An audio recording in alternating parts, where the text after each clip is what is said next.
Packing the van is one of the most important things when you're going on a trip. I always make sure that I'm packing right and packing light. Over the years, I've always taken too much on the road, especially with my caravan clothes.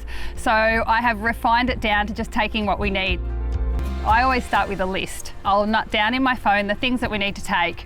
Caravan clothes, shopping list, everything that I can possibly think of depending on the trip we're going on, the weather that's ahead and what the surf conditions look like for us.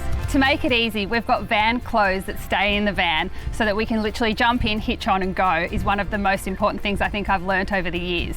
The other thing I really like to do is food prep. I like to put all our things in containers and not take too much rubbish so that when we're there, we don't leave an impact on the land that we're going to. I'll always try and cook a meal or two to pop in the fridge so that when I get to our site, I'm unwinding and relaxing and really making the most of our holiday.